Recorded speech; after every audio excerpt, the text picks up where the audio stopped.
Welcome back to Titan classes. Chemistry का एक ऐसा टॉपिक जिसका नाम हर किसी बच्चे ने सुना होता है, हर कोई स्टूडेंट उसके बारे में सुन चुका है, लेकिन कुछ ही स्टूडेंट उसे समझते हैं। लेकिन स्टूडेंट्स की प्रॉब्लम क्या होती है कि सर हमने इसको पढ़ा तो है लेकिन हमारी समझ में नहीं आ रहा है, या फिर हम इसको कवर नहीं कर पा रहे हैं। तो उस टॉपिक को अगर आप कवर नहीं कर पाते हो तो केमिस्ट्री में आपको बहुत ही ज़्यादा प्रॉब्लम्स होती हैं। तो उन प्रॉब्लम्स को ख़त्म करने के लिए हम लेके आए एक वीडियो। तो वीडियो में लास्ट तक बने रहिए हमारे साथ। और आइए हम स्टार्ट करेंगे। इस वीडियो में मैं बात करने जा रहा हूँ IUPAC नॉमेनक्लेचर की, जो कि है ऑर्गेनिक कंपाउंड का नॉमेनक्लेचर। तो आइए स्टार्ट करते हैं। हम बात करेंगे इस वीडियो में IUPAC nomenclature of organic compound. तो ऑर्गेनिक कंपाउंड के IUPAC नॉमेनक्लेचर को समझने से पहले हमें ये जानना बहुत ज़रूरी है कि ऑर्गेनिक कंपाउंड्स क्या होते हैं। तो बेटा ऑर्गेनिक कंपाउंड्स वो कंपाउंड्स होते हैं जो हाइड्रोकार्बन के डेरिवेटिव्स होते हैं या खुद हाइड्रोकार्बन होते हैं। मैं बात करूं हाइड्रोकार्बन के बारे में तो देखो हाइड्रोकार्बन, अगर बात की जाए हाइड्रोकार्बन की तो हाइड्रोकार्बन्स क्या होते हैं। हाइड्रोकार्बन्स ऐसे कंपाउंड्स होते हैं जो कार्बन और हाइड्रोजन से मिलकर बने होते हैं, जैसे CH4 methane, C2H6 ethane. Hydrocarbons वे कंपाउंड्स होते हैं जिनमें कार्बन और हाइड्रोजन दोनों उपस्थित होते हैं, और ये कंपाउंड्स हमारे ऑर्गेनिक कंपाउंड कहलाते हैं। या हम डेरिवेटिव ऑफ हाइड्रोकार्बन को भी ऑर्गेनिक कंपाउंड कहते हैं। डेरिवेटिव का मतलब जैसे हाइड्रोक्सी डेरिवेटिव ऑफ एल्केन यानी कि CH3OH, मेथिल अल्कोहल, ये भी क्या है, ये भी एक ऑर्गेनिक कंपाउंड है। तो इस तरह के कंपाउंड्स को हम नॉमेनक्लेचर जब करते हैं तो IUPAC के थ्रू करते हैं और हम IUPAC को जानते हैं। अब देखो हाइड्रोकार्बन क्या होते हैं। हाइड्रोकार्बन दो प्रकार के होते हैं। अगर मैं बात करूं सैचुरेटेड और अनसैचुरेटेड। सैचुरेटेड हाइड्रोकार्बन वो हाइड्रोकार्बन होते हैं, ये तो सबको ही पता है कि कार्बन जो है वो कैटानेशन प्रॉपर्टी को शो करता है, अर्थात लॉन्गेस्ट चेन बनाता है। कार्बन अपनी एक लॉन्ग चेन बनाता है, इस तरह से कुछ कंबाइन करता है कार्बन एटम इस तरह से। और कार्बन जो है अपनी 4 वैलेंसी को शो करता है, 4 संयोजकता दर्शाता है, जिसे हम tetra covalency of carbon atom कहते हैं, क्योंकि कार्बन के आउटर सेल में 4 अनपेयर्ड इलेक्ट्रॉन होते हैं। और चारों अनपेयर्ड इलेक्ट्रॉन होने की वजह से कार्बन क्या करता है, 4 इलेक्ट्रॉन की साझेदारी करके कोवैलेंट बॉन्ड बनाता है, इसीलिए हम उसको कहते हैं tetra covalency of carbon atom. Saturated hydrocarbon में वो हाइड्रोकार्बन होते हैं जहां कार्बन कार्बन के बीच सिंगल बॉन्ड होता है, इन्हें हम एल्केन कहते हैं। और अनसैचुरेटेड हाइड्रोकार्बन को हमने फर्दर डिवाइड किया है 2 टाइप में, एल्कीन एंड एल्काइंस। तो एल्कीन जो होती है उनमें कार्बन कार्बन के बीच होता है डबल बॉन्ड, और एल्काइन जो होते हैं वहां कार्बन कार्बन के बीच होता है ट्रिपल बॉन्ड। ठीक है, तो अब हम IUPAC नॉमेनक्लेचर को स्टार्ट करते हैं। देखो IUPAC का जो पूरा नाम है वो आपको बोर्ड पे दिख रहा होगा, international union of pure and applied chemistry. किसी भी ऑर्गेनिक कंपाउंड्स का नॉमेनक्लेचर करते समय अगर हम IUPAC नॉमेनक्लेचर कर रहे हैं तो हमें मेनली 3 चीजों का ध्यान रखना पड़ता है, जो कि हमारी है word root, prefix and suffix. तो सबसे पहले मैं क्लियर कर देता हूं आपको वर्ड रूट क्या होता है। Word root, we can say it root name. तो वर्ड रूट जो होता है किसी भी ऑर्गेनिक कंपाउंड के अंदर उसमें प्रेजेंट जो कार्बन की जो चेन होती है उसमें लॉन्गेस्ट कार्बन चेन जब हम सेलेक्ट करते हैं तब कार्बन चेन की नंबर को बताता है। इसमें कार्बन 1 पर, कार्बन 2, कार्बन 1 के लिए हम यूज करते हैं मैथ, कार्बन 2 के लिए हम यूज करते हैं एथ, 3 पर प्रोप, 4 पर ब्यूट, 5 पर पेन, 6 पर हेक्स, 7 हेप, ऑक्ट, नॉन, डेक। इसके बाद 11 अनडेक, डूडेक, ट्राइडेक, टेट्राडेक, ऐसे चलता रहता है हमारा।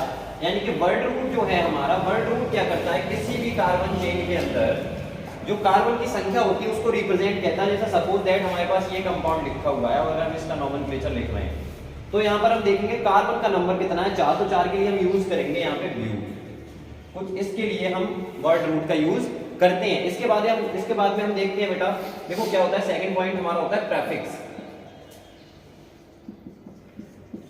प्रीफिक्स, प्रीफिक्स क्या होता है, प्रीफिक्स वो सब्स्टिट्यूएंट्स होते हैं जिन्हें हम वर्ड रूट के पहले यूज करते हैं ऑर्गेनिक कंपाउंड के अंदर, जिसमें मेनली कुछ ग्रुप हमारे ऐसे हैं, Cl अर्थात क्लोरो, Br ब्रोमो,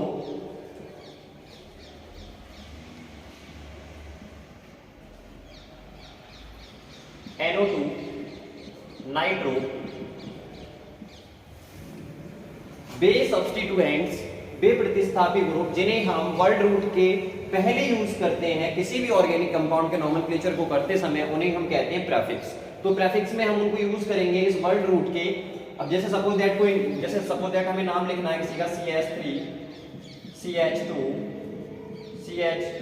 CH2Cl, तो यहाँ पर जो Cl है वो प्रेफिक्स में यूज होगा। क्लोरो, 3 कार्बन के लिए यहाँ पे लिख रहा प्रोपेन। ये तो नेम हो गया। लेकिन अब हम देखेंगे इसके बाद थर्ड पॉइंट जो हमारा आता है वो हमारा यूज किया जाता है सफिक्स के लिए। और सफिक्स क्या होता है? सफिक्स हमारे 2 प्रकार के होते हैं। पहले तो सफिक्स जान लो, सफिक्स क्या होता है? वर्ड रूट के बाद में जिसे हम यूज करते हैं, वे ग्रुप जिन्हें वर्ड रूट के बाद में हम यूज करते हैं उन्हें हम कहते हैं सफिक्स। अब सफिक्स की मैं बात करूं तो सफिक्स में देखो, सफिक्स 2 प्रकार का होता है। Number 1 primary suffix.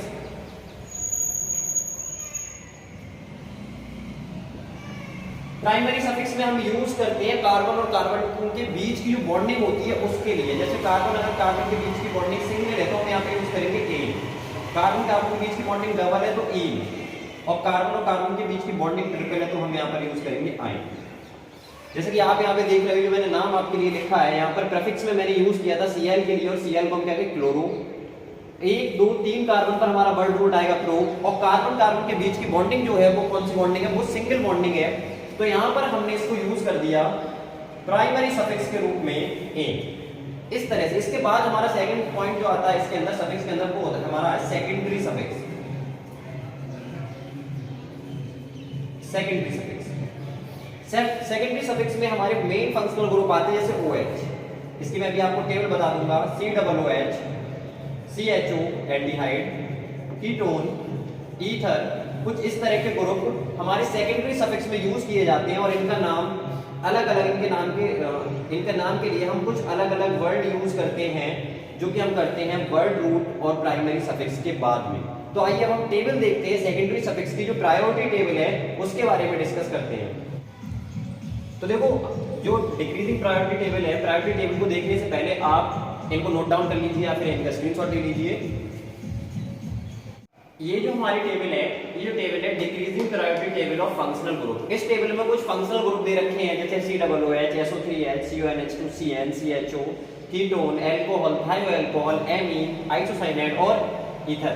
तो ये जो ग्रुप हमारे दे रखे हैं एक प्रायोरिटी के घटते हुए क्रम में है। इस टेबल का मतलब, प्रायोरिटी का मतलब, हम इसको प्रायोरिटी को हम जब देखते हैं जब आप उन कंपाउंड का नोमेनक्लेचर करोगे जिन कंपाउंड्स में एक से अधिक फंक्शनल ग्रुप होंगे। सपोज दैट एक ऑर्गेनिक कंपाउंड है जिसमें एक अल्कोहल ग्रुप प्रेजेंट है और एक COOH ग्रुप प्रेजेंट है, तो मेन फंक्शनल ग्रुप जो हमारा है वो माना जाएगा कार्बोक्सिलिक ग्रुप। ये मैं आपको बता दूंगा जब मोनो फंक्शनल ग्रुप का मैं नोमेनक्लेचर कराऊंगा, तब आपको बता दूंगा कि कैसे इसमें इस टेबल का हम यूज कर सकते हैं। और इस टेबल को देखो, जैसे इस टेबल में पहला ग्रुप जो हमारा दे रखा है वो कार्बोक्सिलिक एसिड ग्रुप है। कार्बोक्सिलिक एसिड ग्रुप के अगर किसी भी कंपाउंड का जब आप नोमेनक्लेचर करते हो तो उसको एल्केनोइक एसिड लिखते हैं। जैसे सपोज दैट अगर हमारा एक कंपाउंड है HCOOH, इस कंपाउंड के अंदर देखो, इस कंपाउंड के अंदर COOH यानी कि जो एसिड है हमारा वो कार्बोक्सिलिक एसिड का फंक्शनल ग्रुप प्रेजेंट है। अब यहाँ पर कार्बन 1 कार्बन नंबर मैथ होता है तो methanoic acid, alkanoic acid, oic acid जोड़ देते हैं हम इसके सफिक्स में। सेकेंडरी सफिक्स की मैं बात कर रहा हूँ। अगर प्राइमरी सफिक्स की बात करें तो मैं आपको पहले ही बता चुका हूँ कि प्राइमरी सफिक्स का जब हम प्राइमरी सफिक्स हमें क्या बताती है? प्राइमरी सफिक्स हमें बताती है single bond, double bond and triple bond, जो कि कार्बन कार्बन के बीच में प्रेजेंट होती है। अगर कार्बन कार्बन के बीच में ट्रिपल बॉन्ड प्रेजेंट है तो हम प्राइमरी सफिक्स जो आइन यूज करेंगे।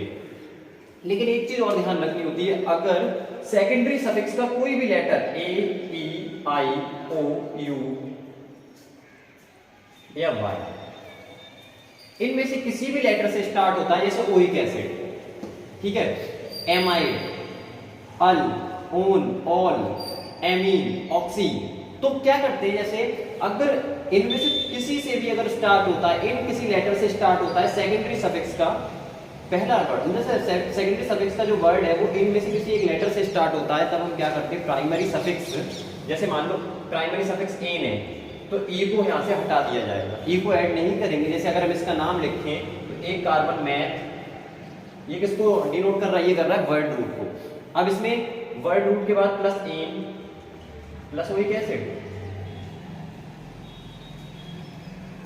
अर्थात मेथेनोइक एसिड। अब यहाँ पर हमने क्या किया, एल्केन के ए को हटा दिया, क्यों? क्योंकि जो सेकेंडरी सफिक्स में हमारा जो पहला लेटर था वो था ओ।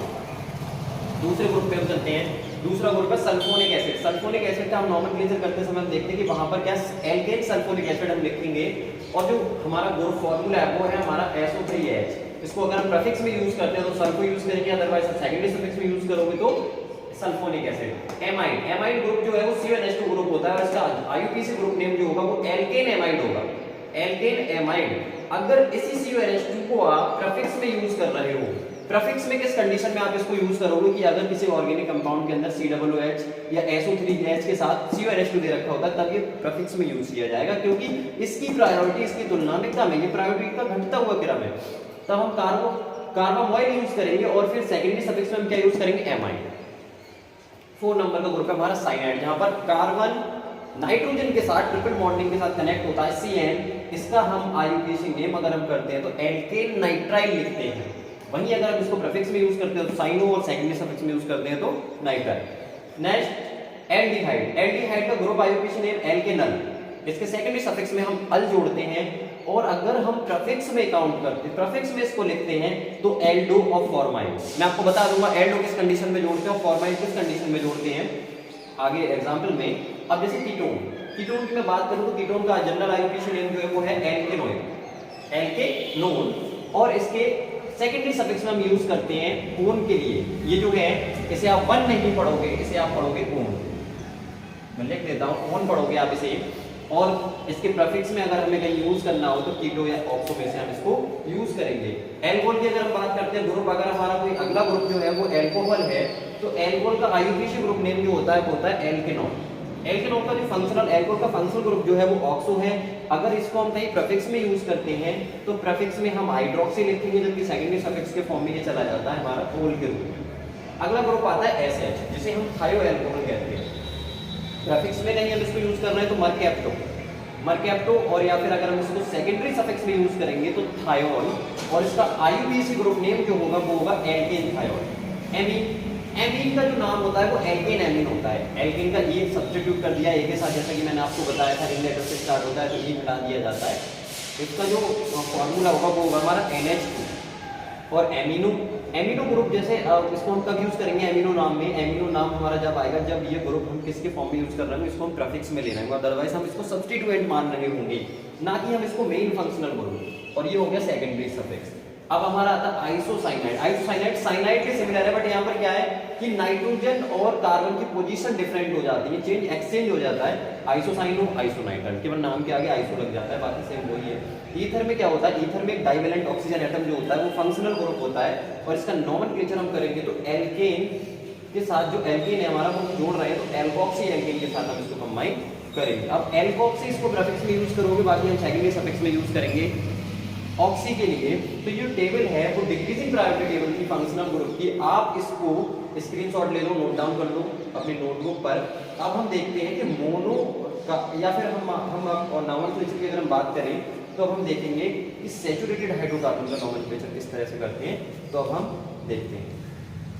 तो देखो अब हम बात करेंगे सैचुरेटेड हाइड्रोकार्बन के नॉमेनक्लेचर के बारे में, तो हम देखते हैं आइए। तो देखो सबसे पहले हम देखते हैं हाइड्रोकार्बन यानी कि सैचुरेटेड हाइड्रोकार्बन का नॉमेनक्लेचर। तो सैचुरेटेड हाइड्रोकार्बन के नॉमेनक्लेचर को करते समय हम निम्न स्टेप्स को फॉलो करते हैं। जो स्टेप्स हमारे, सबसे पहला स्टेप हम ये फॉलो किया जाता है कि लॉन्गेस्ट कार्बन चेन को हम सेलेक्ट करते हैं। जैसे कि आप देख रहे हो select the longest carbon chain, आपको कार्बन की लॉन्ग चेन सेलेक्ट करना है। जैसे मेरे पास एक एग्जांपल है और इसमें मैं अगर लॉन्गेस्ट चेन लगाऊं कार्बन की तो देखो 1 2 3 1 2 3 4 1 2 3 4। तो यहाँ पर देखो चेन जो बन रही है वो इस तरह से ये या फिर ये। अब आप काउंट करो यहाँ पर कितने कार्बन आ रहे हैं इस चेन पे 1 2 3 और इसमें 1 2 3 और इसमें 1 2 3 4। तो आप जो चेन रखोगे वो चेन ये रखोगे, ये लॉन्गेस्ट चेन हो गई। देखो सेकंड एग्जांपल जैसे ये है, इसमें हम कार्बन काउंट करते हैं। अगर इस चेन को मान लो हम सेलेक्ट करते हैं सपोज दैट, तो 1 2 3 4 और दूसरी कोई चेन देखते हैं तो कोई बन रही है तो देखो ये 1 2 3 4। क्या इसके एक्स्ट्रा कोई चेन बन रही है? हाँ, एक चेन ये बन रही है, देखो 1 2 3 4 5। तो इस चेन को सेलेक्ट किया जाएगा क्योंकि हम उस चेन को रखते हैं ऑर्गेनिक कंपाउंड के अंदर जिसमें कार्बन का नंबर ज्यादा हो। लॉन्गेस्ट कार्बन चेन को हम क्या करते हैं? सेलेक्ट करते हैं। पहले स्टेप हमारा क्या होगा कि कार्बन की लॉन्गेस्ट चेन को सेलेक्ट करो। सेकंड पॉइंट में क्या आता है? Select the parent carbon chain. अब हमें पेरेंट कार्बन चेन को सेलेक्ट करना है, वो हम किस तरह से करते हैं? जैसे एग्जांपल हमारे पास ये है, पहले हम इसको देखते हैं। देखो यहाँ पर हम देखते हैं कि कार्बन की लॉन्गेस्ट चेन, सबसे पहले लॉन्गेस्ट 1 2 3 4 5, 1 2 3 4 5, 1 2 3 4 5, 1 2 3 4 5। अब यहाँ पर 5 कार्बन की एक तो ये चेन बन रही है, एक ये बन रही है, और इसमें ये भी बन सकती है। ये यहाँ पर 3 जो चेन बन रही है वो तीनों कार्बन के अंदर, तीनों चेन के अंदर हमारे कार्बन की संख्या जो आ रही है वो कितनी आ रही है? वो आ रही है 5। 1 2 3 4 5, 1 2 3 4 5, 1 2 3 4 5। अब अधिकतम कार्बन संख्या यहाँ पर है 5। तो चेन ये है कि हम इसको मेन चेन कौन सी चेन माने? तो हम इस तरह ऐसी कंडीशन में, जिस कंडीशन में एक या एक से अधिक कार्बन की चेन बन रही हो सेम नंबर के साथ, तब हम उसमें पेरेंट चेन को उसे मानते हैं जहां पर सब्स्टिट्यूएंट ज्यादा हो या प्रतिस्थापी ज्यादा हो। आप देखो इसके अंदर 1 2 3, अगर हम ये जो चेन है स्ट्रेट चेन को अगर हम सेलेक्ट करें तो इसमें सिर्फ एक सब्स्टिट्यूएंट आ रहा है ये। वहीं अगर हम इस चेन को, इसमें इस वाली चेन को सेलेक्ट कर लें इसको, तो यहां पर एक तो ये सब्स्टिट्यूएंट बन गया और एक ये। तो हम पेरेंट चेन उसे सेलेक्ट करते हैं कि जिसमें एक ज्यादा से ज्यादा सब्स्टिट्यूएंट ग्रुप आए। अगर हम स्ट्रेट चेन को रखते हैं तो सिर्फ एक सब्स्टिट्यूएंट आ रहा था, सिर्फ एक। लेकिन यहीं अगर हम इस चेन को सेलेक्ट करते हैं तो यहाँ पर देखो एक ये ग्रुप और ये ग्रुप, दोनों ग्रुप प्रतिस्थापी के रूप में जुड़ जाएंगे। तो हम पेरेंट चेन कैसे सेलेक्ट करेंगे? पेरेंट चेन हम करेंगे इसको सेलेक्ट, ये वाली। ये भी कर सकते हो आप, यहाँ पर भी दो ग्रुप आ जाएंगे, कोई प्रॉब्लम नहीं है।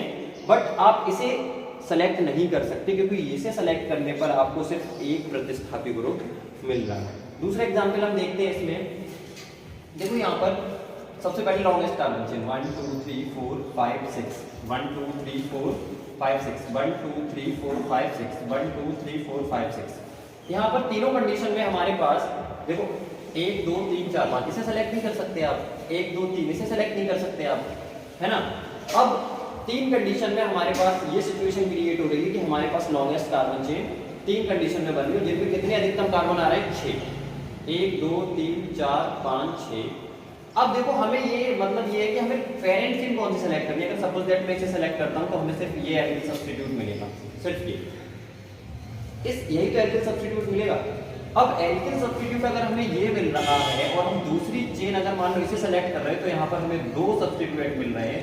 इसको सेलेक्ट कर लिए, ये दोनों बन गए, और तीसरी चेन अगर मैं सेलेक्ट करूँ ये, तब भी दो मिलेंगे। तो आप स्ट्रेट चेन यहाँ पर भी सेलेक्ट नहीं कर सकते क्योंकि यहाँ पर सिर्फ एक एल्किल प्रतिस्थापी आ रहा है जबकि इस चेन में दो एल्किल प्रतिस्थापी आ रहे हैं। ठीक। तीसरा step, select of carbon sorry numbering of carbon atoms in parent chain. आपने जो पेरेंट चेन सेलेक्ट की थी सेकंड स्टेप के अंदर, उसके अंदर हमें नंबरिंग कैसे देनी है वो उसमें हम देखते हैं। नंबरिंग हम किधर से दें? जैसे मान लो अगर मैं एक एग्जांपल लिखता हूँ आपका CH3 CH2 CH2 CH CH3 CH3, जैसे ये कंपाउंड। अब इसमें पहले तो हम लॉन्गेस्ट कार्बन चेन सेलेक्ट करेंगे 1 2 3 4 5, 1 2 3 4 5। तो स्टेट मान लो अगर दोनों चेन बन रही है उनमें अधिकतम कार्बन की संख्या 5 आ रही है, तब आप क्या करोगे? ऐसी कंडीशन के अंदर आप उसको पेरेंट चेन सेलेक्ट करोगे जहां पर एल्किल प्रतिस्थापी की संख्या ज्यादा हो, जैसा कि मैंने आपको दूसरे स्टेप में बताया था। अब यहाँ पे हम देखेंगे कि किसमें प्रतिस्थापी ज्यादा आ रहा है। जैसे ये चेन सेलेक्ट करनी है सपोज दैट, और एक ये, तो दोनों में एक एक प्रतिस्थापी आ रहा है। अगर इसको सेलेक्ट करता हूँ तो ये प्रतिस्थापी बनना है, इसको सेलेक्ट करता हूँ तो ये प्रतिस्थापी बनना है। ऐसी कंडीशन में आप कोई सी भी चेन रख सकते हो, बट अब बात आती है नंबरिंग की। तो हम कार्बन चेन के अंदर नंबरिंग करते समय ये ध्यान रखते हैं कि जो प्रतिस्थापी हमारा लगा होगा उसको लोएस्ट नंबर मिले। लोएस्ट नंबर मैं मानता हूँ मैंने स्ट्रेट चेन को सेलेक्ट किया है इस कंपाउंड के अंदर, और यहाँ पर मैं नंबरिंग करने के दो कंडीशन है, तो 1 2 3 4 5। या फिर 1 2 3 4 5। आप हमेशा कार्बन चेन में जो नंबरिंग करोगे वो किसी सिरे से करोगे, बीच से नहीं करोगे। ऐसा नहीं है कि यहाँ पर ग्रुप लगाए तो आप यहाँ से स्टार्ट करोगे, नहीं, आप इधर से स्टार्ट करोगे, इधर से स्टार्ट करोगे। तो आपने अगर नंबरिंग दी सपोज दैट इस तरह से दी, तो यहाँ पर आपने नंबरिंग दी जैसे 1 2 3 4 5, तो जो हमारा एल्किन प्रतिस्थापी था वो 4 नंबर पर आ रहा है। वहीं दूसरी ओर अगर आप इधर से नंबरिंग देते हैं इधर के लिए, तो ये दूसरे नंबर पे आ रहा है, यानी कि ये नंबरिंग हमारी सही है और ये गलत है। क्यों? क्योंकि लोएस्ट नंबर मिलना चाहिए। जो एल्किल सब्स्टिट्यूएंट्स हमारा लगा हुआ है, जो प्रतिस्थापी लगा हुआ है, उसको लोएस्ट नंबर मिले, वहीं से हम नंबरिंग करते हैं कार्बन चेन के अंदर। ठीक, जैसे सेकंड ग्रुप, इसमें हम देखेंगे 1 2 3 4 5 6। पहले तो लॉन्गेस्ट कार्बन चेन 1 2 3 4 5 6, 1 2 3 4 5, ये नहीं है 1 2 3 4 5 6। तो इसे सेलेक्ट कर सकते हो या इसे, दोनों में एल्किल सब्स्टिट्यूएंट का नंबर बराबर आएगा। अगर आप स्ट्रेट करते हो तो ये 3 एल्किल बन रहे हैं, और इस तरह से चेन सेलेक्ट कर रहे हो तो 1 2 3 ये बन रहा है। तो मैंने स्ट्रेट चेन सेलेक्ट कर ली, मान लो suppose that longest carbon chain या पेरेंट कार्बन चेन मैंने स्ट्रेट सेलेक्ट की। इसके बाद मैं यहाँ पर क्या करूँगा, यहाँ पर मुझे देना है नंबरिंग। नंबरिंग देने के लिए मेरे पास दो तरीके हैं, इस तरह से, ये नंबरिंग होगा इसकी, देखो 1 2 3 4 5 6। तो यहाँ पे देखते हैं पहले कार्बन में किस पे 2 पर है, 4 पर और 5 पर, तो 2 4 5। वही दूसरी कंडीशन में 2 3 5। यहाँ पर देखो आप नंबरिंग में देखो 2, पहली चीज इस तरह से नंबरिंग में तो 2 2, ये तो चलो कॉमन हो गया, लेकिन यहाँ पर 4 और यहाँ पर 3, लोएस्ट कार्बन एटम नंबर, मतलब ये वाली चेन हम सेलेक्ट करेंगे, इसे सेलेक्ट नहीं कर सकते, क्योंकि इसे सेलेक्ट करने पर हमारा जो दूसरा एल्किल सब्स्टिट्यूट आ रहा है वो 4 नंबर पे आ रहा है, जबकि इसमें 3 नंबर पर आ रहा है। तो इस तरह से हम क्या करते हैं, कार्बन चेन के अंदर नंबरिंग करते हैं। अभी यहाँ पर एक पॉइंट मेरा रह गया था कि हाइड्रोकार्बन, सैचुरेटेड हाइड्रोकार्बन, जो वर्ड मैंने लिखा है इसको मैंने डिफाइन नहीं किया था। सैचुरेटेड हाइड्रोकार्बन्स क्या होते हैं, वे हाइड्रोकार्बन्स जिनमें कार्बन एंड कार्बन के बीच सिंगल बॉन्ड प्रेजेंट होता है। कार्बन कार्बन के बीच सिंगल बॉन्ड प्रेजेंट होता है, वो सैचुरेटेड हाइड्रोकार्बन्स कहलाते हैं। और यहाँ पर सैचुरेटेड हाइड्रोकार्बन्स का फॉर्मूला जो होता है वो होता है general formula CnH2n+2, where n equal to number of carbon atom, carbon परमाणुओं की संख्या, कार्बन परमाणुओं की संख्या, n इक्वल टू कार्बन परमाणुओं की संख्या। और जैसे अब अगर हम इन कंपाउंड का नॉमेनक्लेचर करते हैं, इन कंपाउंड्स का अगर हम नॉमेनक्लेचर करते हैं तो क्या होता है, इनके हम वर्ड रूट के सफिक्स में हम एन लगाते हैं, ANE, वर्ड रूट के सफिक्स में हम क्या करते हैं, एन लगाते हैं। तो देखो हम इसके कुछ एग्जांपल्स को सॉल्व करते हैं, तो आइए देखते हैं। देखो आपके बोर्ड पर कुछ हाइड्रोकार्बन्स लिख रखे हैं मैंने, जो कि सब सैचुरेटेड हाइड्रोकार्बन है। अब हम इनको सॉल्व करने की कोशिश करेंगे, इनके नाम हम लिखेंगे कि क्या होगा। देखो अब यहाँ पर देखो, अगर जैसे पहला एग्जांपल अगर मैं आपके सामने CH4 की अगर हम बात करें, CH4, तो यहाँ पर आप देखोगे कार्बन की संख्या कितनी है, 1, और वर्ड रूट में कार्बन 1 पर क्या यूज किया जाता है, मैथ। अगर हम देखेंगे ये जो फॉर्मूला है वो क्या एल्केन के फॉर्मूले से बिलोंग कर रहा है या नहीं, CnH2n+2। अगर कार्बन का नंबर आप 1 रखते हो तो हाइड्रोजन का नंबर 4 आएगा, अर्थात ये क्या कर रहा है, उससे बिलोंग कर रहा है।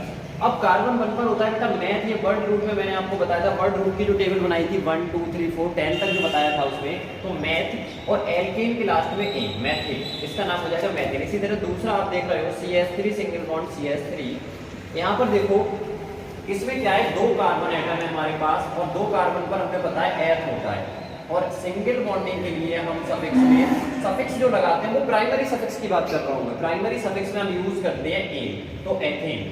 अब यहाँ पर हम बात करें, इस कंडीशन में हम देखें तो यहाँ पर 3 कार्बन एटम प्रेजेंट है, 3 कार्बन एटम प्रेजेंट है, या तो स्ट्रेट चेन है, कोई सब्स्टिट्यूएंट है नहीं, तो ना तो हमें नंबरिंग का कोई प्रॉब्लम है, और दूसरी चीज ना हमें पेरेंट चेन को सेलेक्ट करना है, सीधा सीधा हमें इसका ही नाम लिखना है। तो यहाँ पे हम क्या करेंगे, 3 कार्बन एटम है तो 3 के लिए प्रो, और सिंगल बॉन्डिंग के लिए प्रोपेन। नॉर्मल लगा सकते हैं, नॉर्मल हम क्यों लगाते हैं कि जब किसी ऑर्गेनिक कंपाउंड में कार्बन चेन के अंदर या हाइड्रोकार्बन में कोई कार्बन 2 डिग्री कार्बन होता है तब हम नॉर्मल हम यूज कर सकते हैं। ठीक, अब देखो ये नंबर 4, अगला जो एग्जाम्पल है उसमें आपको चेन भी सेलेक्ट करनी है, पेरेंट चेन भी देखनी है, नंबरिंग भी देखनी है, तब आप नाम लिख सकते हो। उससे पहले मैं आपको एक चीज बता दूं, एक बात बता दूं कि एल्किल ग्रुप के बारे में आप अभी तक नहीं जानते हो, क्योंकि तो एल्किल ग्रुप का जनरल फॉर्मूला जो होता है वो होता है CnH2n+1। यहाँ क्या होता है, अगर आप किसी एल्केन से एक हाइड्रोजन को कम कर दो तो वहां पर एल्किल बन जाता है, जैसे CH3 methyl, C2H5 ethyl, C3H7 propyl, इस तरह से। और ये हमारे एल्किल सब्स्टिट्यूट कहलाते हैं। अब इस चेन के अंदर हम देखते हैं कि लॉन्गेस्ट कार्बन चेन अगर मैं सेलेक्ट करूं 1 2 3 4 1 2 3 4 5, तो आप इसको सेलेक्ट नहीं कर सकते, आप लॉन्गेस्ट कार्बन चेन ये सेलेक्ट करो, ये लॉन्गेस्ट कार्बन चेन है। अब पेरेंट चेन की अगर मैं बात करूं तो पेरेंट चेन तो आप यहाँ पे देख ही नहीं सकते, क्योंकि एक ही चेन बन रही है और इसमें 5 कार्बन एटम प्रेजेंट है। आप देखोगे 1 2 3 4, ये तो है नहीं, यहाँ पे 4 कार्बन है और स्टेट भी 4 है। आप 5 कार्बन की चेन रखोगे जो कि क्या है, लॉन्गेस्ट कार्बन चेन है इस ऑर्गेनिक कंपाउंड की। अब यहाँ पर बात आती है नंबरिंग की, तो 1 2 3 4 5 1 2 3, आप नंबरिंग कहीं से भी दो, लेकिन इसको 3 नंबर ही मिल सकता है मिनिमम, इससे कम नंबर नहीं मिल सकता। ये जो हमारा एल्किल ग्रुप है इसके, तो इसके नोमेनक्लेचर के लिए हम क्या करेंगे, इसके नोमेनक्लेचर के लिए हम देखो ये देखते हैं, इनको हम यूज करेंगे बेटा प्रीफिक्स में। किसके प्रीफिक्स में आप इसे यूज करोगे, आप इसको यूज करोगे वर्ड रूट के प्रीफिक्स में। अब ये जो ग्रुप है CH3, ये कौन सा ग्रुप है, मैथिल, मैथिल ग्रुप प्रेजेंट है। अब मैथिल ग्रुप कौन से नंबर से अटैच है, 3, इस तरह से लिखेंगे 3 मैथिल। अब लॉन्गेस्ट कार्बन चेन में कितने कार्बन है, 5 पर वर्ड रूट पेंट, और इनके बीच सिंगल बॉन्डिंग होने के कारण A, तो 3 मैथिल पेंटेन इसका नाम होगा। क्लियर। अब देखते हैं इसको सॉल्व करने की कोशिश करते हैं। यहाँ पर पहले तो हम देखेंगे लॉन्गेस्ट कार्बन चेन, 1 2 3 4 5 6 7 1 2 3 4 5 6 1 2 3 4 5 6, तो स्ट्रेट कार्बन चेन आप सेलेक्ट करो, क्योंकि इसमें अधिकतम कार्बन की संख्या आ रही है, यहाँ पर 7 से अधिक नहीं आ सकती। तो ये लॉन्गेस्ट कार्बन चेन हो गई। लॉन्गेस्ट कार्बन चेन के बाद आप पेरेंट कार्बन चेन को अगर सेलेक्ट करना चाहोगे तो पेरेंट कार्बन चेन का तो कोई मतलब ही नहीं बनता यहाँ पर। क्यों, क्योंकि एक ही लॉन्गेस्ट कार्बन चेन है, अगर एक से अधिक होती तब हम पेरेंट कार्बन चेन को सेलेक्ट करते। अब देखो ये हमारा एल्किल सब्स्टिट्यूट आ रहा है, इस पे क्या करोगे आप, इस एल्किल सब्स्टिट्यूट, ये जो एल्किल सब्स्टिट्यूट यहाँ पर आ रहा है, इसके लिए आप क्या कर सकते हो, है ना। तो इसके लिए हम ये देखेंगे, पहले तो नंबरिंग देंगे 1 2 3 4 1 2 3 4, दोनों तरफ से इसको लोएस्ट नंबर जो मिल रहा है वो मिल रहा है 4, तो कोई सी भी नंबरिंग आप रख सकते हो 1 2 3 4 5 6 और ये 7। अब यहाँ पर ये देखो 4 नंबर पे जो ग्रुप लगा हुआ है वो कौन सा ग्रुप लगा हुआ है, इसे आप प्रोपिल नहीं कह सकते। क्यों नहीं कह सकते, क्योंकि यहाँ पर आप देखोगे अगर इस कार्बन से ये इधर CH3 जोड़ा होता है, ये CH2 के साथ, और ये CH2, तब आप इसको प्रोपिल कह सकते हो, है ना। अब यहाँ पर आप देखोगे कैसे, इसको आप इसमें भी नंबरिंग दोगे अब आप, लेकिन इसमें नंबरिंग देने के लिए आप ना यहाँ से नंबरिंग दोगे ना यहाँ से नंबरिंग, हम वहां से देते हैं जहाँ से जो सब्स्टिट्यूएंट का कार्बन अटैच होता है, 1 2, इधर के लिए भी दे सकते हैं, तो ये ग्रुप बन जाता है। ये 4 नंबर पे तो 4, और इतने ग्रुप के लिए हम ब्रैकेट के अंदर ले लेते हैं जो सब्स्टिट्यूएंट है, क्योंकि इसके अंदर भी एल्किल सब्स्टिट्यूट बन रहा है, ये मेथिल।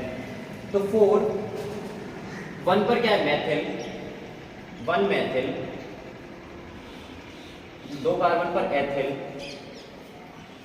इतना ग्रुप हो गया, और 7 कार्बन पर क्या आ जाएगा हमारा वर्ड रूट, हैप, और सिंगल बॉन्डिंग के लिए तो 4 1 मेथिल एथिल हेप्टेन इसका नाम होगा। अब हम देखते हैं इसके लिए, यहाँ पर इसको हम सॉल्व करने की कोशिश करते हैं। यहाँ पर देखो क्या होगा, सबसे पहले वही स्टेप को फॉलो करेंगे कि हमें यहाँ पर लॉन्गेस्ट कार्बन चेन सेलेक्ट करना है। 1 2 3 4 1 2 3 4 5 6 7 1 2 3 4 5 6 1 2 3 4 5 6 7 7 वाली आपको 2 चेन दिख रही है, 1 2 3 4 5 6 7 1 2 3 4 5 6 7। आप अधिकतम कार्बन चेन 7 वाली सेलेक्ट करो, ये आपको पता है। अब 2 चेन बन रही है, इसका मतलब आप ये देखो कि पेरेंट चेन आप कौन सी रख सकते हो। पेरेंट चेन को रखने के लिए आप ये देखो कि किसमें एल्किल सब्स्टिट्यूट ज्यादा आ रहा है। सपोज दैट मैं इस कार्बन चेन को सेलेक्ट करता हूँ, इसको मान लो अगर इस कार्बन चेन को मैं सेलेक्ट करूँ तो ये इसको अगर मैंने सेलेक्ट किया तो यहाँ पर एल्किल सब्स्टिट्यूट 1, और ये अलग हो गया ग्रुप, ये पूरा 1,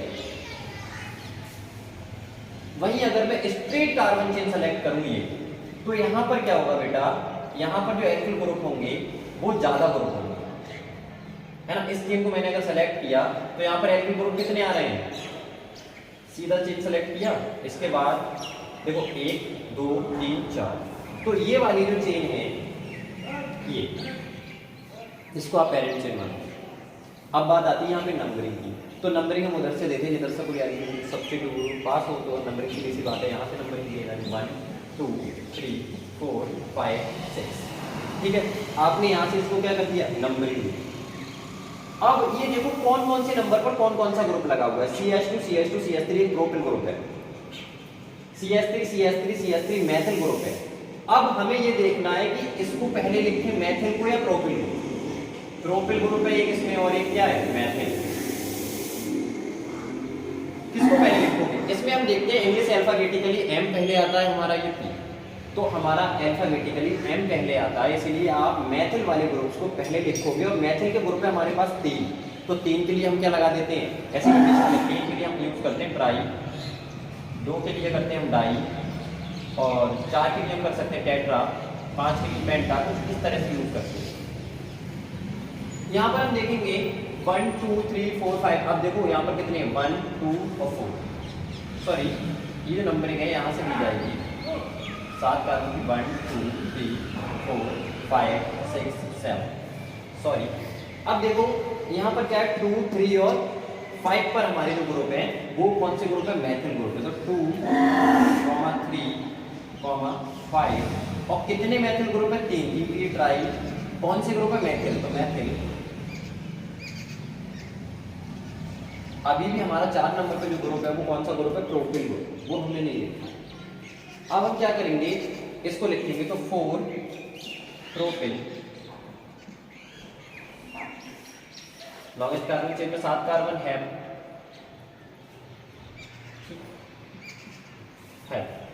अब हेप्ट के बाद आप देखोगे यहाँ पर कार्बन कार्बन के बीच की जो बॉन्डिंग थी लॉन्गेस्ट कार्बन चेन में वो थी सिंगल, ओके, इसका नाम हो जाएगा 2,3,5 ट्राई मिथाइल 4 प्रोपिल हेप्टेन, ठीक है। इस तरह से आप किसी भी सैचुरेटेड हाइड्रोकार्बन का नॉमेनक्लेचर कर सकते हो। अब हम देखते हैं अनसैचुरेटेड हाइड्रोकार्बन का नॉमेनक्लेचर हम किस तरह से करेंगे, ठीक है। तो आइए देखते हैं।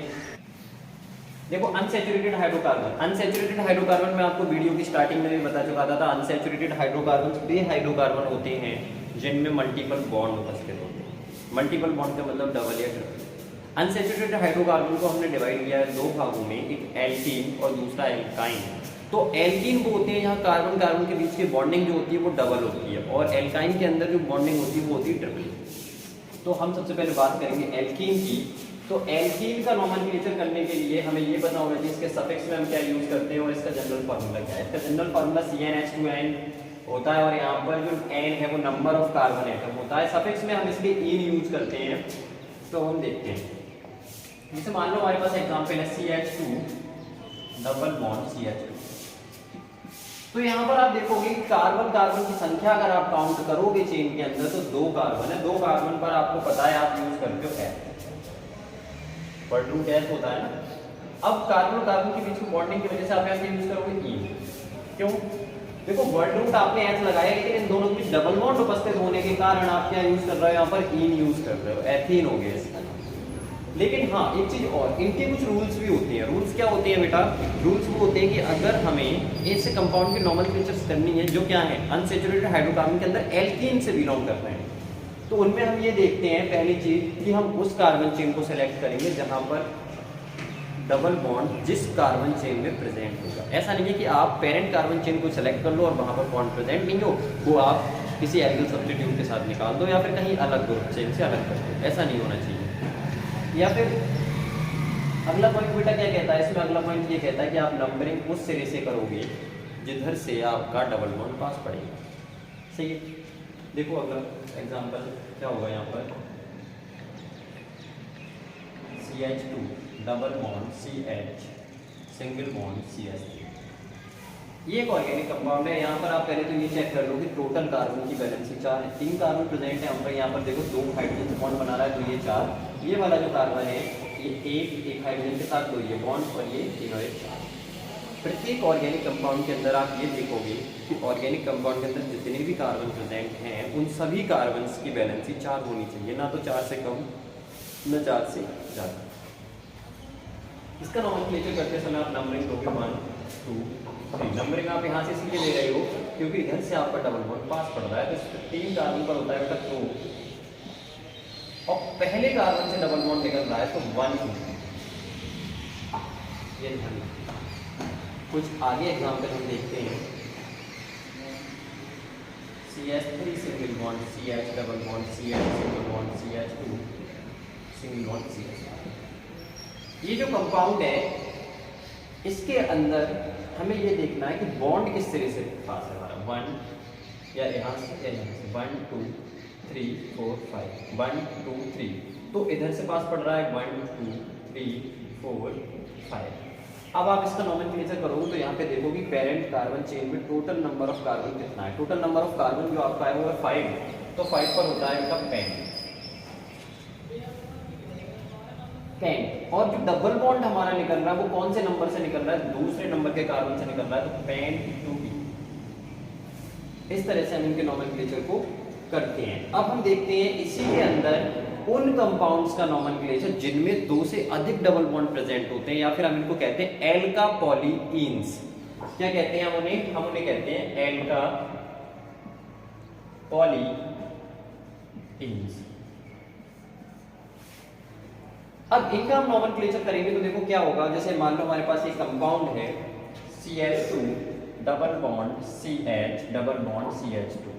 अगर मैं आपसे पूछूं क्या ये कंपाउंड सही है, नहीं, ये कंपाउंड सही नहीं है क्योंकि इस कार्बन की वैलेंसी यहाँ पे 5 हो रही है, तो इसलिए आप इस हाइड्रोजन को यहाँ अटैच नहीं करा सकते। अब ये कंपाउंड आपके पास है, इसका आपको नॉमेनक्लेचर करना है। तो इसका नॉमेनक्लेचर करने के लिए आप सीधी सी बात है नंबरिंग तो दोगे, कहीं से भी दो 1 2 3 किस कैसे भी रखो, एक ही कंडीशन आपके सामने आएगी।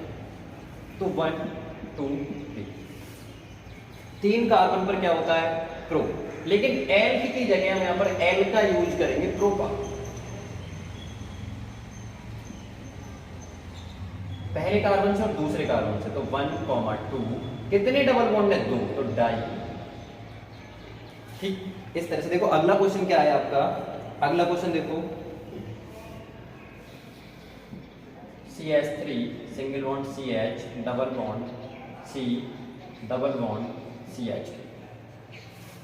ये यहाँ पर देखो वैलेंसी कंप्लीट होगी, 3 और 1 4 2 3 और 1 4 2 और 2 4 इसके 4 नहीं। अब यहाँ पर हम देखेंगे पहले तो नंबरिंग किधर से देंगे। नंबरिंग देखो इस तरह से दोगे आप 1 2 3 4 4 पर होता है ब्यूट, तो एल का यानी कि ब्यूटा। ब्यूटा 1 2 2 डबल बॉन्ड है तो डाई डाई ई। देखो अगला एग्जांपल क्या है, CH3 single bond CH double bond CH single bond, यहाँ पर डबल बॉन्ड लिख लो आप, double bond CH single bond CH2 CH double bond CH। देखो 2 और 2 4 2 1 और 2 3 और 1 4 2 3 4 2 और 2 4 2 3 4 सही है। अब यहाँ पर हमें ये देखना है नंबरिंग आप कहाँ से करोगे, 1 2 3 4 5 6 1 2 3 4 5 6 डबल बॉन्ड इधर से पास पड़ रहा है, इधर से 2 3 4 5 6 ये हो गया। अब इसकी नॉमेनक्लेचर आप करोगे तो यहाँ पर देखो टोटल कार्बन कितने हैं। टोटल कार्बन हमारे पास 6 है, तो हेक्सा 1 3 5 4 सॉरी 1 3 4 3 के लिए यूज करोगे ट्राई, ये इसका नाम है 1 3 4 ट्राई। इस तरह से आप इन कंपाउंड के नॉमेनक्लेचर करोगे। अगर किसी कंपाउंड के अंदर कोई एल्किल ग्रुप आ जाए, देखो आपका अगला क्वेश्चन है CH2 double bond CH CH2 double bond C single bond CH3 single bond CH2 CH2 चलो डबल बॉन्ड कर लो, 2 डबल बॉन्ड ले लेते हैं, डबल बॉन्ड CH। इस कंपाउंड को अगर आप नॉमेनक्लेचर करोगे तो पहले तो आपको लॉन्गेस्ट कार्बन से सेलेक्ट करनी है। देखो 1 2 3 4 इसे सेलेक्ट नहीं कर सकते आप, इसे ही सेलेक्ट करोगे। क्यों, पेरेंट चेन आप इसे इसलिए सेलेक्ट करोगे कि डबल बॉन्ड को आप छोड़ नहीं सकते, आप उसको स्किप नहीं कर सकते इसका।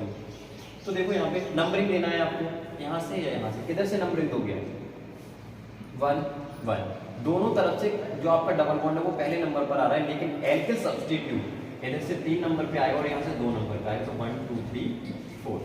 तो इसको आप पहले लिखोगे प्रीफिक्स में, तो 2 में ऐड करेंगे।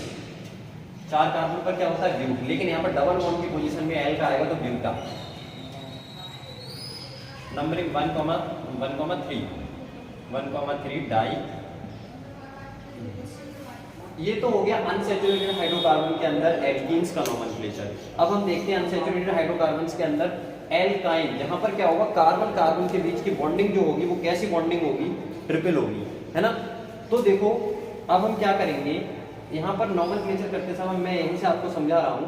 देखो एल्काइन का नोमेनक्लेचर हम करेंगे तो देखो क्या होगा, अनसैचुरेटेड हाइड्रोकार्बन के अंदर एल्काइंस भी आते हैं, तो एल्काइन जो होते हैं उनमें कार्बन और कार्बन के बीच की जो बॉन्डिंग होती है वो ट्रिपल होती है, और इनका जनरल फॉर्मूला क्या होता है, CnH2n-2, where n equal to number of carbon atoms. तो देखो इनकी नोमेनक्लेचर में यहीं से आपको करा देता हूं, क्या होगा। देखो पहला कंपाउंड है हमारा CH ट्रिपल बॉन्ड CH, देखो CH ट्रिपल बॉन्ड CH, तो 2 कार्बन पर क्या होता है F, और ट्रिपल बॉन्ड के लिए एथाइन। अगला कंपाउंड देखो CH3 C triple bond CH, यहाँ पर भी हमें वही रूल्स फॉलो करनी है, इधर से ट्रिपल बॉन्ड पास होगा उधर से नंबरिंग देनी है, और जहाँ पर जिस कार्बन चेन में आपका ट्रिपल बॉन्ड प्रेजेंट हो उसे आप पेरेंट कार्बन चेन मानोगे, तो 1 2 3 प्रोप 1 आइन। अगला example CH3 single bond C triple bond C single bond CH3, तो 1 2 3 4 ब्यूट 2 आइन, दूसरे उससे निकल रहा है तो ब्यूट 2 आइंस। इस तरह से आप एल्काइन का नोमेनक्लेचर कर सकते हो। इसके आगे हम देखते हैं कि उन कंपाउंड का नोमेनक्लेचर कैसे करेंगे जिनके अंदर डबल बॉन्ड भी प्रेजेंट है और ट्रिपल बॉन्ड भी प्रेजेंट है। तो आइए हम देखते हैं कि इनका नोमेनक्लेचर हम कैसे करेंगे। देखो अब हम देखते हैं उन कंपाउंड्स का नोमेनक्लेचर जिन्हें हम कहते हैं इन आइंस। इन आइंस क्या होते हैं, इन का मतलब डबल बॉन्ड और आइन का मतलब ट्रिपल बॉन्ड, यानी कि बे ऑर्गेनिक कंपाउंड जिनकी एक ही कार्बन की चेन के अंदर डबल बॉन्ड भी प्रेजेंट होगा और ट्रिपल बॉन्ड भी प्रेजेंट होगा। तो इसके लिए देखो क्या होगा, इसके लिए हमें ये देखना होता है कि इन कंपाउंड्स का नोमेनक्लेचर करते समय हम लॉन्गेस्ट कार्बन चेन के अंदर या पेरेंट कार्बन चेन के अंदर उधर सिरे से उस सिरे से नंबरिंग देंगे जिस सिरे से हमारा डबल बॉन्ड पास पड़ेगा। डबल बॉन्ड क्यों, क्योंकि डबल बॉन्ड के लिए हम यूज करते हैं इन और ट्रिपल बॉन्ड के लिए यूज करते हैं आइन। और इंग्लिश अल्फाबेटिकली ई पहले आता है। देखो एक एग्जांपल, जैसे मान लो C single bond C double bond C single bond C single bond triple bond C, या फिर देखो इस यहाँ पर triple bond C single bond C। अब इस कंडीशन में आप देखते हो तो यहाँ से नंबरिंग दोगे 1 2 3 4 5 6 इस तरह से, ठीक है। देखो इसके मैं आपको क्वेश्चन सॉल्व कराता हूँ कुछ।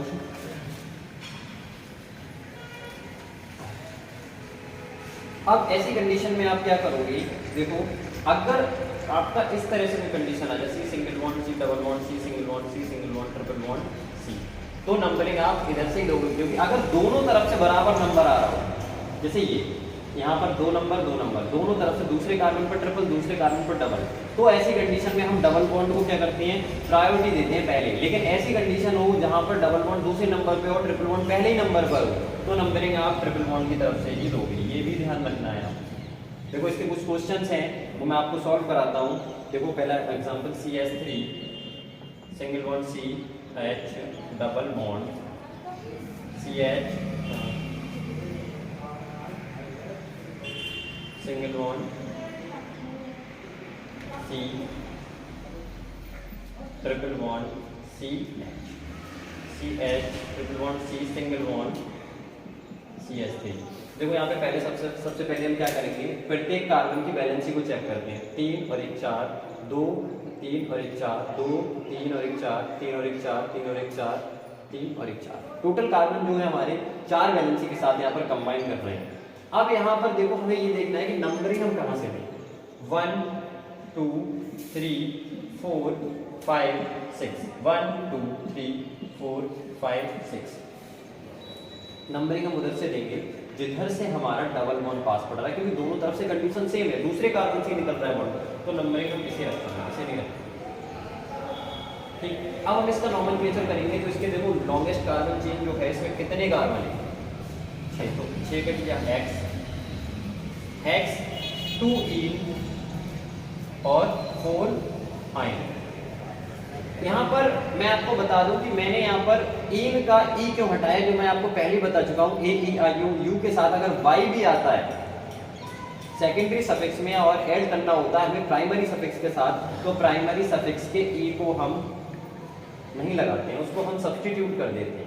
ठीक, तो इस तरह से हम E9 का नॉमेनक्लेचर कर सकते हैं। अब हम देखते हैं उन कंपाउंड्स का नॉमेनक्लेचर या उन ऑर्गेनिक कंपाउंड्स का नॉमेनक्लेचर जिनके अंदर मोनो फंक्शनल ग्रुप प्रेजेंट है, जैसे OH, COOH, CHO, है ना, ईथर या फिर एमीन, साइनाइड, हेलोजन, बहुत सारे ग्रुप हैं जो प्रेजेंट होंगे। तो ऐसा कंपाउंड जिसके अंदर सिर्फ एक फंक्शनल ग्रुप प्रेजेंट होगा मोनो फंक्शनल ग्रुप कहलाएगा, और उनका नॉमेनक्लेचर हम कैसे करते हैं तो देखते हैं।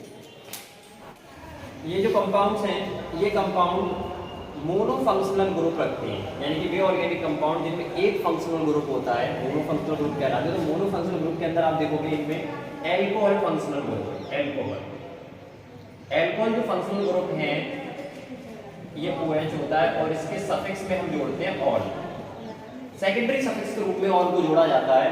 तो देखो इसमें नॉमेनक्लेचर करते समय कुछ बातों का ध्यान रखते हैं, वो ये है कि नंबर हम जो पेरेंट चेन सेलेक्ट करेंगे उसमें फंक्शनल ग्रुप प्रेजेंट होना चाहिए पहली चीज, और दूसरी कंडीशन ये आती है कि नंबरिंग आप उधर से दोगे जहां से फंक्शनल ग्रुप आपका पास पड़ेगा, उसको लोएस्ट नंबर मिले बस। अब देखो पहला कंपाउंड एक कार्बन पर वर्ड रूट मैथ एल्केन से बिलोंग करता है तो एन, और एन का ई नहीं लिखोगे क्योंकि ON का O आ रहा है, जैसे AEIOU या Y, ये सेकेंडरी सफिक्स में अगर आते हैं तो एल्केन, एल्कीन, एल्काइन का ई नहीं लिखा जाता, एन ई नाइन का ई हटा दिया जाता है। अब यहाँ पर देखो C2H5 है, 2 कार्बन पर होता है वर्ड रूट एथ एन, और CH3 CH2 वो भी एथेनॉल ही है, 2 कार्बन है एथेनॉल।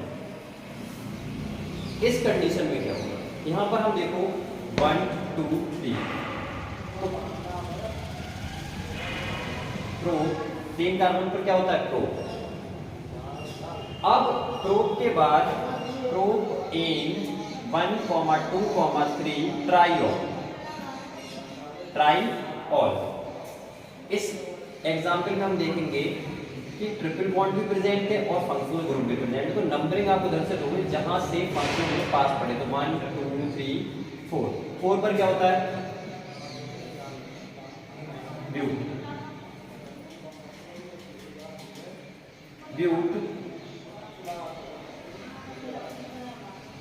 2 आइन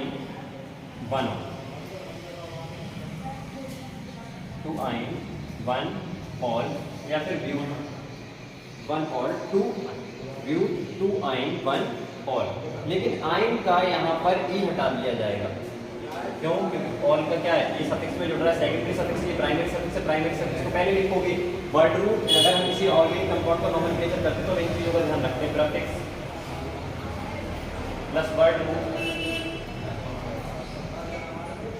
plus primary suffix plus secondary suffix plus secondary suffix. तो यहाँ पर देखो हमें प्रीफिक्स में तो कुछ है नहीं, वर्ड रूट लिख दिया ब्यूट, प्राइमरी सफिक्स में आयन है, तो आयन मतलब ट्रिपल बॉन्ड की आयन है, वो दूसरे कार्बन से निकल रहा है तो 2 आयन, आयन का ये आयन लिखोगे, लेकिन यहाँ पर ON जुड़ रहा है तो इसके लिए इसका ई मैंने हटा दिया, प्राइमरी सफिक्स है ना।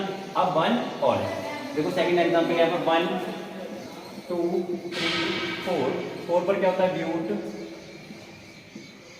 3 इन 1 ऑल, 1 2 3 4 तो ब्यूट 3 इन 2 ऑल, 1 2 3 4 तो इसका हो जाएगा ब्यूटेन ऑल 2 या ब्यूटेन 2 ऑल, ब्यूटेन 2 ऑल। 1 2 3 इसको आप सेलेक्ट नहीं कर सकते क्योंकि ये जो फंक्शनल ग्रुप वाला कार्बन है वो छूट रहा है। तो 1 2 3 इसे सेलेक्ट करोगे। तो 2 पर क्या है 2 मैथिल, ये प्रीफिक्स है, सब्स्टिट्यूएंट प्रीफिक्स में लिया जाता है। 2 मैथिल 3 कार्बन पर क्या होता है प्रो एनॉल 1 2 3 इस तरह से नंबरिंग दी जाती है। प्रोपेनॉल 1 या 2 मैथिल प्रोपेन 1 ऑल भी लिख सकते हो इसका नाम। अब हम देखते हैं एल्डिहाइड वाले फंक्शनल ग्रुप का नोमेनक्लेचर। देखो अगला कंपाउंड है हमारा एल्डिहाइड। एल्डिहाइड का जो फंक्शनल ग्रुप होता है वो होता है CHO और इसके सफिक्स में हम जोड़ते हैं अल, है ना। अब जैसे ये है, और एक चीज ध्यान रखिए कि इसमें जो CHO ग्रुप का कार्बन जो होता है वो हम कार्बन चेन में काउंट करते हैं। जैसे एक कार्बन पर मैथ एन प्राइमरी सफिक्स और अल, मैथेनल, 2 कार्बन एथेनल, 3 कार्बन के लिए प्रोपेनल और प्रोपेनॉल 1। यहाँ पर देखो 1 2 यहाँ पर ये भी CHO ग्रुप है। तो इस कंडीशन में भी हम क्या करते हैं एथेनल, क्योंकि 2 कार्बन एथेन और अल हम किसके लिए जोड़ देते हैं एल्डिहाइड वाले ग्रुप में हम अल जोड़ देते हैं। अब देखो अगला देखते हैं हम कीटोन। कीटोन को सॉल्व करने के लिए क्या करते हैं, देखो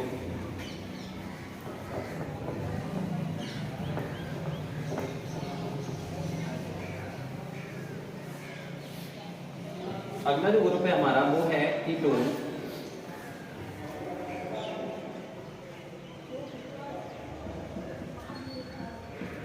और इसके सफिक्स में हम जोड़ते हैं ओन। ठीक, सफिक्स में हम ओन जोड़ते हैं। अब देखो CH3 CH3। अब यहाँ पर देखो आप नंबरिंग दोगे 1 2 3 3 पर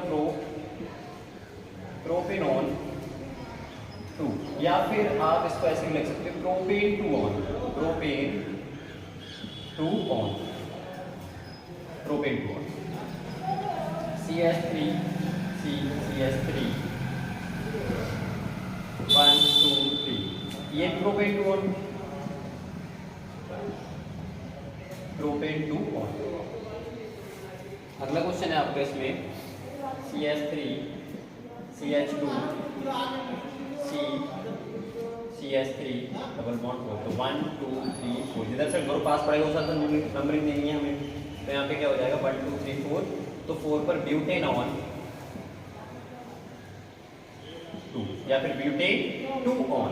इस तरह से हम कीटोन के कंपाउंड्स का क्या करते हैं नोमेनक्लेचर करते हैं। अब देखो अगर हम देखो यहाँ पर देखते हैं अगला देखो कंपाउंड है, ऐसा कंपाउंड है जिसके अंदर दो कीटोन ग्रुप प्रेजेंट है, तब हम उसका नाम कैसे लिखेंगे। जैसे CH3 CH2 CH2 CH3 double bond O। तो इस कंडीशन में हम नंबरिंग कहीं से भी तो 2 नंबर ही मिल रहा है। तो 1 2 3 4 5 6। तो 6 कार्बन की चेन के लिए हेक्स, प्राइमरी सफिक्स एन लगेगा कि कार्बन कार्बन के बीच की बॉन्डिंग कौन सी है सिंगल। अब देखो किस किस कार्बन से निकल रहा है तो 2,5 डाईओन 2 है ना, तो डाईओन। इस तरह से हम कीटोन के उन कंपाउंड्स का नोमेनक्लेचर करते हैं जहाँ पर कीटोन जो ग्रुप होते हैं वो एक से अधिक हो। या फिर देखो अगला क्वेश्चन है आपका CH3 CH double bond CH2। और यहाँ पर आप नंबरिंग वहां से दोगे जहां से ग्रुप पास होगा, ना कि डबल बॉन्ड। डबल बॉन्ड क्या है आपका प्राइमरी सफिक्स को रिप्रेजेंट कर रहा है और ये सेकेंडरी सफिक्स। तो 1 2 3 4।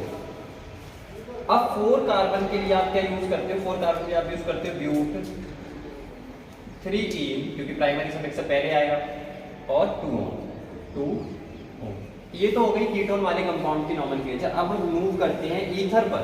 तो हम देखते हैं ईथर वाले कंपाउंड का आईयूपीएसी नोमेनक्लेचर हम किस तरह से लिखेंगे। तो देखो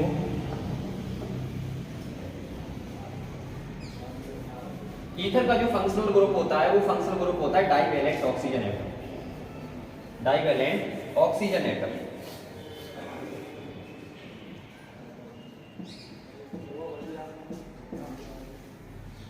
या ROR। इसके लिए हम जोड़ते हैं ऑक्सी और ए। जैसे आप देखो CH3 O CH3। तो यहाँ पर एक कार्बन तो जाएगा ऑक्सी के साथ, इतना हो गया। एक कार्बन एक पर क्या होता है मैथ ऑक्सी और एक कार्बन है मैथिन।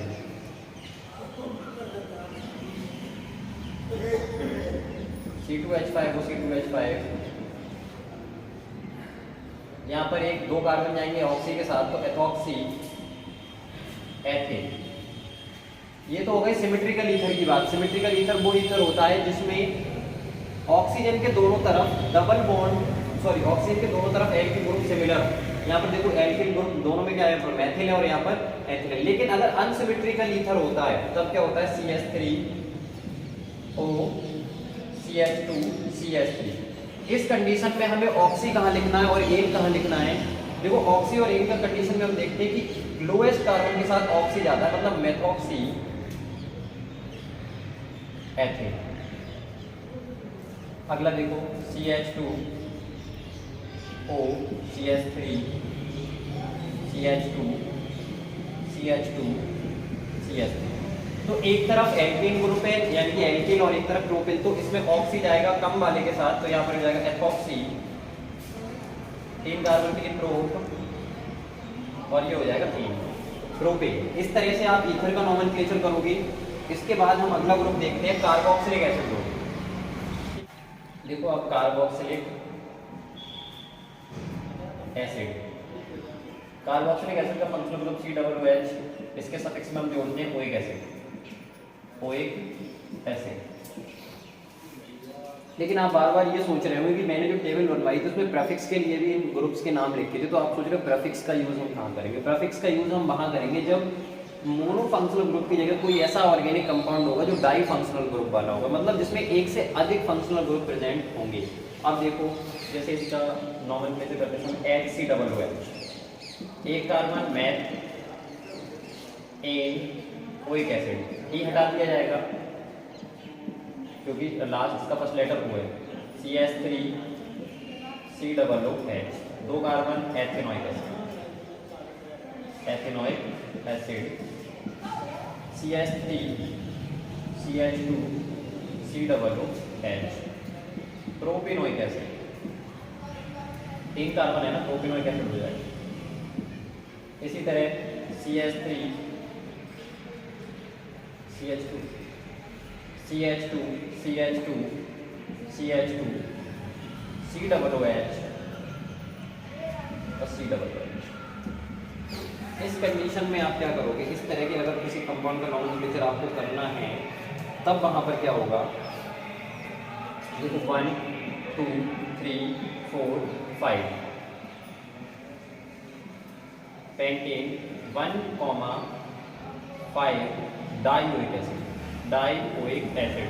तो ऐसी कंडीशन में एल्केन का ई नहीं हटता है, पेंटेन 1,5 डाइओइक एसिड। अब हम देखते हैं अगर इसके कार्बन चेन में डबल बॉन्ड या ट्रिपल बॉन्ड भी प्रेजेंट हो तो देखो इसका नोमेनक्लेचर हम किस तरह से करते हैं। जैसे अगला क्वेश्चन है आपका CH3 CH2 CH double bond CH single bond COOH, 2 3 और 4 2 3, ठीक है, बैलेंस ठीक है। इसके लिए 1 2 3 4 5, 5 के लिए पेंट 2 ईन 1 ओइक एसिड। तो ये तो हुई कार्बोक्सिलिक एसिड की बात। अब हम देखते हैं एमीन ग्रुप के लिए। तो एमीन ग्रुप का हम नोमेनक्लेचर किस तरह से करते हैं, तो देखो एमीन ग्रुप जो होते हैं वो NH2 होते हैं और इनका नोमेनक्लेचर जब हम करते हैं तो एल्केन एमीन नाम लिखते हैं हम इनका। देखो किस तरह से नोमेनक्लेचर करते हैं, CH3 NH2, एक carbon methane amine C2H5 NH2 ethane amine CH3 CH2 CH2 NH2। तो ये हो जाएगा मैथ एथ propane amine, propane 1 amine, propane 1 amine इसका नाम हो जाएगा। अब देखो इसके बाद अगर हम इसको एमीन ग्रुप को किसी और कार्बन पर अटैच करें जैसे CH3 CH3 NH2 इस तरह से, तो 1 2 3 प्रोपेन 2 एमीन, ठीक। एक ऐसा कंपाउंड जिसके अंतर्गत क्या हमारे 2 या अधिक NH2 ग्रुप प्रेजेंट हो तब हम क्या करेंगे, देखो CH3 C CH3 CH2 CH2 CH CH3 NH2 CH3 CH3।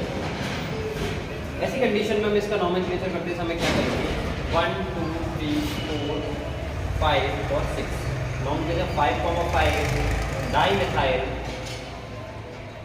5,5 dimethyl इतना ग्रुप का नाम, क्योंकि ये क्या है एडिटिव सब्स्टिट्यूट है, इसको हम प्रीफिक्स में यूज करेंगे। अब देखो 1 2 3 4 1 2 3 4 5 6 5,5 डाइमेथाइल 6 कार्बन पर क्या हो जाता है हेक्सेन, हेक्सेन 2 एमीन। ठीक, तो ये तो हो गया एमीन का नॉमेनक्लेचर। अब हम देखते हैं साइनाइड ग्रुप का नॉमेनक्लेचर हम किस तरह से करेंगे। देखो अगला जो हमारा ग्रुप है वो ग्रुप है हमारा साइनाइड ग्रुप, जिसको हम CN कहते हैं। और इसको अगर हम प्रीफिक्स में यूज करते हैं तब साइनो यूज करते हैं, लेकिन अगर इसी को हम सफिक्स में यूज करते हैं तो नाइट्राइल का यूज करते हैं। और ये कार्बन जो है वो कार्बन चेन में काउंट किया जाता है। जैसे एक कार्बन है तो methane nitrile, methane nitrile, 2 ethane nitrile,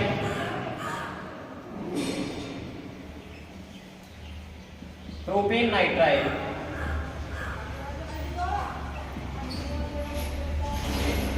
लेकिन अगर कोई कंपाउंड के अंदर 2 से अधिक CN ग्रुप हो तब उस कंडीशन में हम क्या करते हैं, तब उस कंडीशन में हम उसके लिए क्या करते हैं, अगर अलग सिचुएशन हो जाती है। तो यहाँ पर अगर हम नंबरिंग देते हैं 1 2 3 तो 3 कार्बन के लिए प्रो, सिंगल बॉन्ड के लिए एन, 1 2 3 ट्राई कार्बोनाइट्राइल। इसके प्रीफिक्स में नाइट्राइल के हम यूज करते हैं कार्बो ग्रुप, तो कार्बोनाइट्राइल के फॉर्म में इसका नाम बन जाता है। तो यहाँ तो आपने देखे कि और IUPAC की स्टार्टिंग में देखा था IUPAC क्या होती है, उसके बारे में मैंने आपको बताया, हाइड्रोकार्बन्स के बारे में बताया, कुछ कंपाउंड्स के नॉमेनक्लेचर आपने देखे थे। उसके बाद अब नेक्स्ट वीडियो में हम आपको बताएंगे जो हमारे ग्रुप रह गए हैं उन ग्रुप को हम क्लियर करेंगे। इस वीडियो में लास्ट तक बने रहने के लिए थैंक यू। अगर आपके इस वीडियो से कोई भी डाउट्स रहते हैं, कोई भी क्वेश्चन है, तो आप हमें कमेंट बॉक्स में बताएं। हम कोशिश करेंगे कि आपको कमेंट बॉक्स में उसका आंसर दें। अगर वहाँ पॉसिबल नहीं होता है तो हम किसी नई वीडियो के थ्रू आपको आपके सारे डाउट्स को क्लियर करेंगे। और आप अगर किसी नए टॉपिक पर वीडियो चाहते हैं तो आप हमें कमेंट बॉक्स में बताएं। हम आसान से आसान वे में आपको उस चीज़ को एक्सप्लेन करने की कोशिश करेंगे। Thank you.